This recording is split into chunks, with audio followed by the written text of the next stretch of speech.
support of Jeremy Corbyn as the Labour Party leader.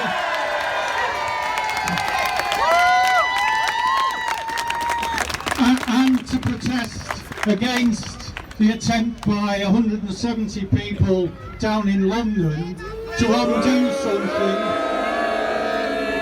undo something that 250,000 of us throughout the country voted for.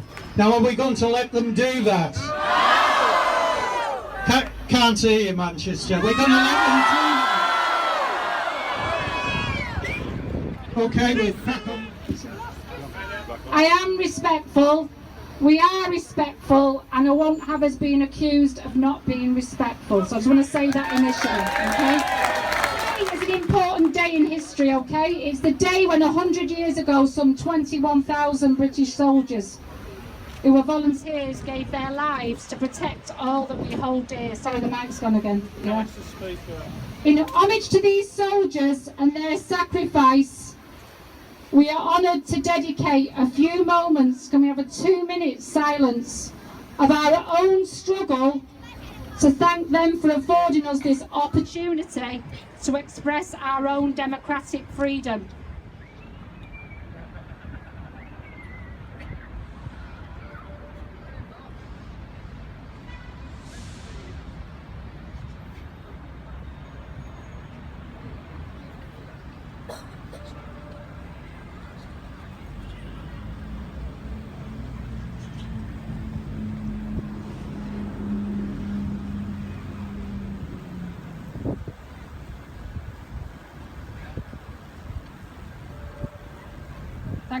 Thank you everybody. Yeah, yeah.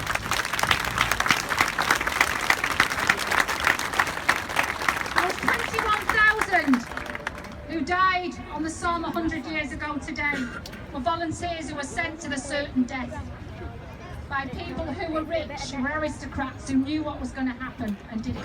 Blair and all his minions try and undermine this movement. It mustn't happen. We will never have this opportunity again. We must fight.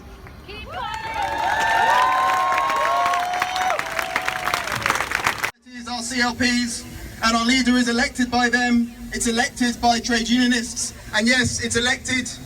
He's elected by the overwhelming majority of Labour Party members and activists, and the PLP would do well to remember that.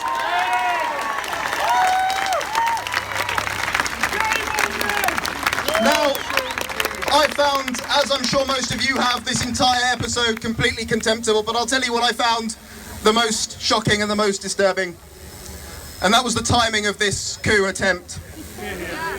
Following the referendum result, at a time of growing hostility for migrants, of growing confidence for the far right in and outside of the Tory party, and the distinct possibility of an even more right-wing Prime Minister, the Labour Party and the leader of the Labour Party should have been able to give hope and solidarity to those facing racist hostility and telling them that Labour is on their side. It should have been giving assurances to working class people that a Labour government would protect and extend their rights at work. But instead, the media cycle was dominated by an undemocratic and unwanted leadership contest. Shame, shame, shame.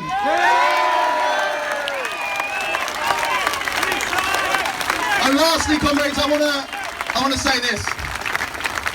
Ultimately, as Hannah has said, this isn't just about Jeremy Corbyn, and I think he would be the first to admit as much. This is a fight for the soul of the Labour Party. Comrades, we have a once-in-a-lifetime opportunity to elect a Labour government that will begin to rebalance wealth and power in our society away from the rich, away from big business, and away from the interests of capitalism, and in favour of the vulnerable, the working class majority in society. Ending austerity, building hospitals, schools, houses, creating a proper universal welfare system without conditionality or sanctions, repealing the anti-trade union legislation, ending the horror of for-profit academy schools, and putting the control and ownership of our public services and workplaces in the hands of the workers and the communities that they serve. In the words of Jeremy Corbyn, comrades, I think they call it socialism. that the right-wing and so-called soft-left Labour MPs are blaming Jeremy for the loss of the referendum campaign. It's an absolute scandal that those MPs are now pandering to the racism of UKIP by saying that the only way to win back those votes is to control immigration. It's absolute nonsense. Migrants haven't caused the housing crisis. Migrants haven't caused the NHS waiting list to rise.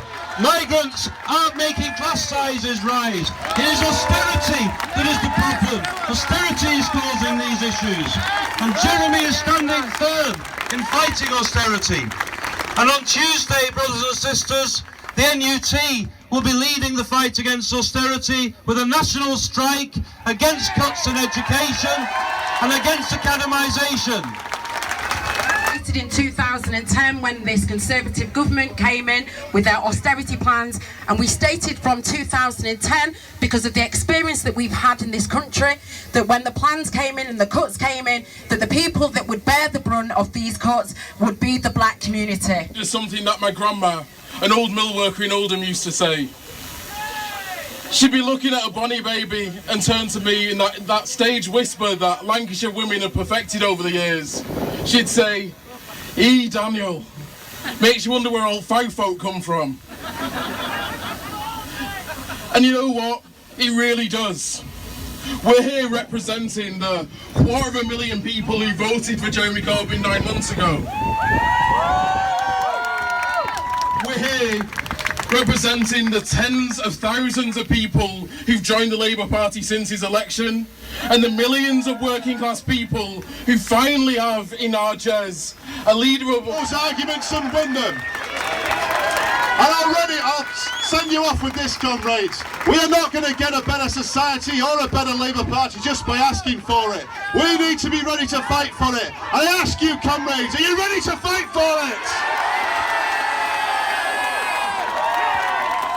Can you hear me, Westminster? Manchester says, keep Corbyn, fight for socialism and fight for a better world.